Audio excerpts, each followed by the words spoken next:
Hello, and welcome to the Those Dweebs podcast, where we have a little bit of everything for everyone. Let's roll the d20 of fate and see what we are talking about today.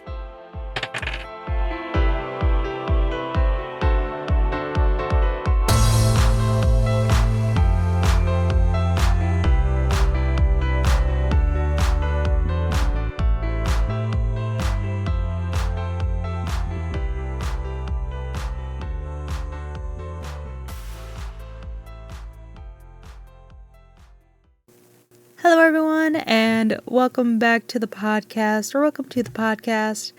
I just wanted to take a moment and say I'm so sorry. It has been so long since I've recorded one of these.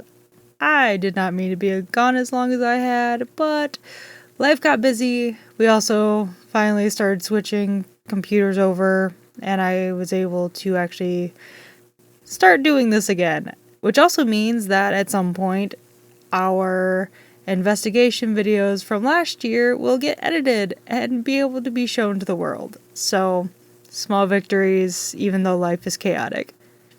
A couple of really awesome things have happened since I've recorded last time, and that is that we have reached 844 downloads, and I'm baffled.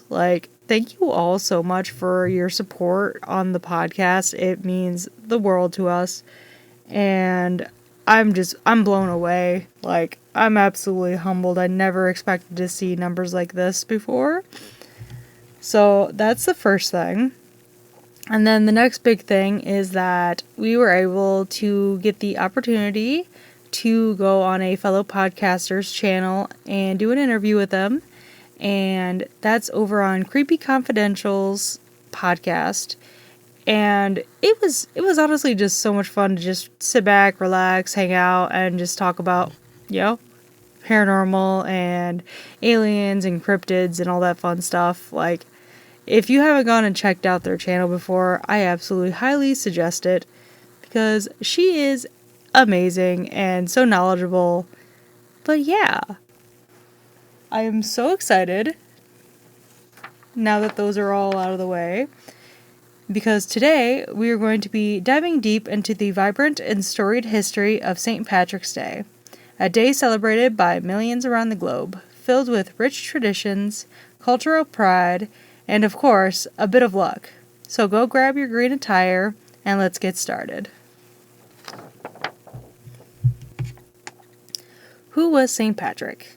To truly appreciate St. Patrick's Day, we must first delve into the life of a man behind the holiday, St. Patrick himself.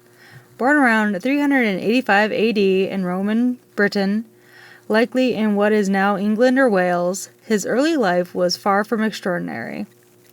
His father was a deacon in the Christian church, and Patrick was raised in a Christian household. At the age of 16, Patrick was kidnapped by Irish pirates and taken to Ireland, where he was enslaved for 6 years. During his captivity, he worked as a shepherd and turned to Christianity for solace, praying daily.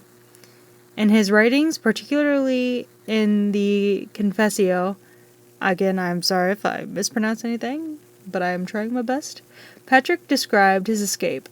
After 6 years, he fled to Britain, where he eventually reunited with his family. However, he felt a divine calling to return to Ireland as a missionary. Around 432 AD, he returned to the land of his captivity, driven by a desire to convert the Irish to Christianity. His missionary work. St. Patrick's missionary work in Ireland was groundbreaking. He traveled extensively throughout the country, establishing churches, schools, and monasteries. Legend has it that he baptized thousands of people and ordained many priests, playing a crucial role in the spread of Christianity in Ireland. One of the most enduring legends about St. Patrick is that he used the shamrock, a 3-leaf plant, to explain the concept of the Holy Trinity to the Irish people. This symbol would later become a powerful emblem associated with St. Patrick's Day. St. Patrick's efforts faced significant challenges, particularly from the Druid priests, who were deeply rooted in the pre-Christian spiritual traditions of Ireland. Despite opposition, he continued his work, becoming a beloved figure among the Irish people. St. Patrick died on March 17, 461 AD, and this date was chosen as his feast day. He was buried at Downpatrick, where a cathedral now stands in his honor. By the 17th century, March 17th had been officially recognized by the Catholic Church as a feast day. The early celebrations. In the early days, St. Patrick's Day was primarily a religious observance. The Catholic Church officially recognized March 17th as a feast day in the early 17th century, specifically in 1631. This meant that Catholics were required to attend Mass on this day. During the Middle Ages, the day was marked by church services and feasting. The Lenten restrictions on eating meat were lifted for St. Patrick's Day, allowing people to enjoy traditional foods. Early celebrations were often localized, focused on communities rather than large public events. By the 18th century, the celebrations began to take on a more festive atmosphere. Irish people started wearing green and shamrocks to honor St. Patrick. The wearing of green was a way to symbolize the lush landscape of Ireland and the shamrock's connection to the saint. Irish immigration and the birth of parades. The history of St. Patrick's Day takes a significant turn during the 19th century, particularly with the Great Famine, which lasted from 1845 to 1852. Approximately 1 million Irish people died due to starvation and disease, while another million immigrated, many to the United States. In this new land, the Irish immigrants began to celebrate St. Patrick's Day as a way to connect with their heritage and assert their identity in a society that often viewed them with prejudice. Words are hard today. The first recorded St. Patrick's Day parade took place in 1762 in New York City. It was organized by Irish soldiers serving in the British Army who marched through the streets to honor their homeland. This event marked a pivotal moment, laying the groundwork for the grand parades that would follow. In the mid-19th century, cities like Boston and Chicago began hosting their own St. Patrick's Day parades. The New York City parade, organized by the Ancient Order of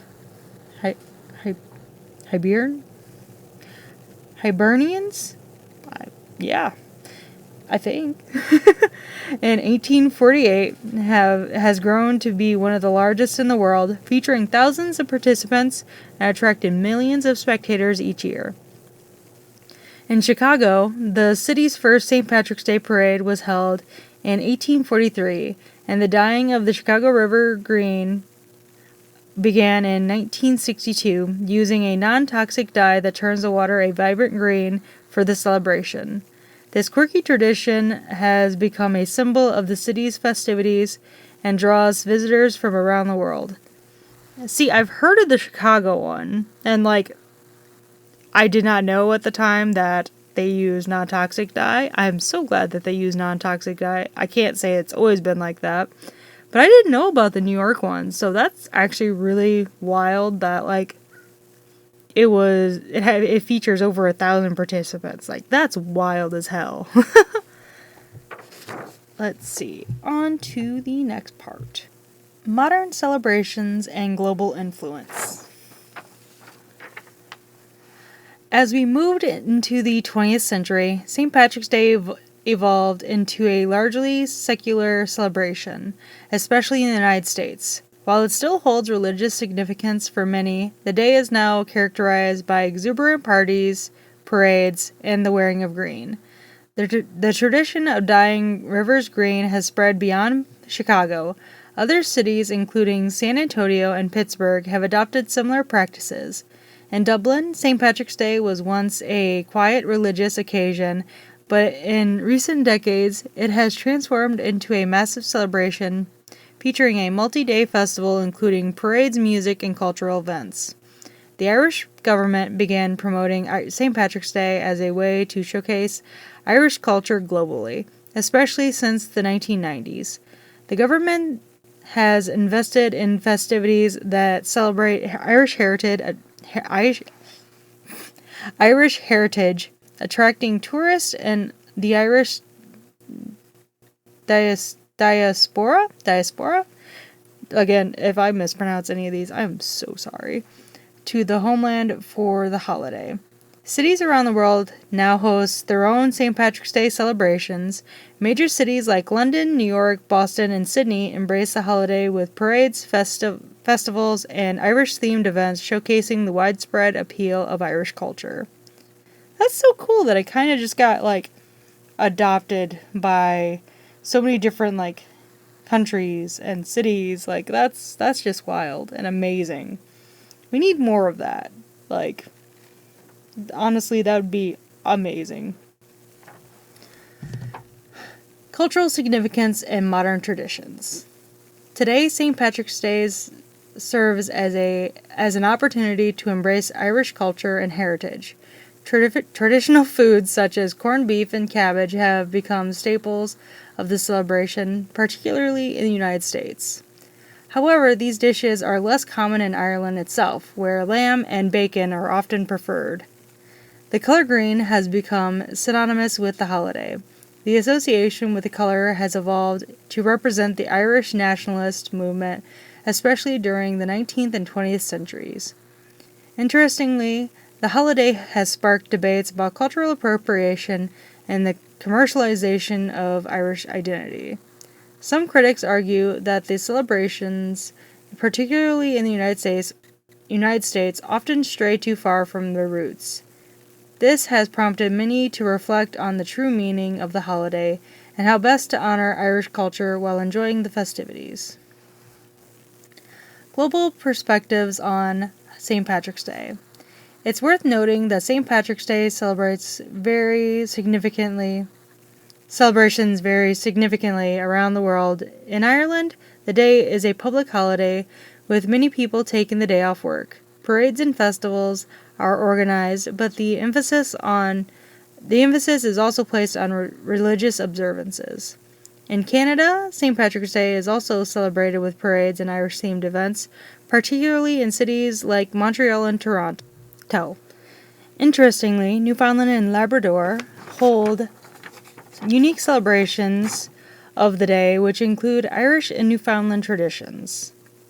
In other countries, such as Japan and Argentina, St. Patrick's Day has been embraced as a celebration of Irish culture. In Buenos Aires, a large Irish community celebrates with parades, music, and dancing, showcasing the influence of Irish immigrants in the region. St. Patrick's Day has transformed from a solemn religious observance into a global celebration of Irish culture, blending history, tradition, and fun. It serves as a testament to the enduring legacy of St. Patrick and the rich cultural heritage of the Irish people. As you celebrate this year, whether you're enjoying a parade, savoring traditional foods, or simply wearing something green, take a moment to appreciate the history behind this beloved holiday. Thank you. Honestly, there was quite a bit in that I did not know about, and it's something I'm really enjoying looking into as I'm doing this journey, is learning about the origins of different holidays that are celebrated and seeing how they differentiate throughout the world. Like I was saying, it's so cool that the world has taken the holiday and kind of made it what it is, but it's also interesting to see where it came from as well. But like I said before, no matter what you're doing, I hope you have an amazing and safe St. Patrick's Day, and I'll see you guys in the next video. Alright, bye guys.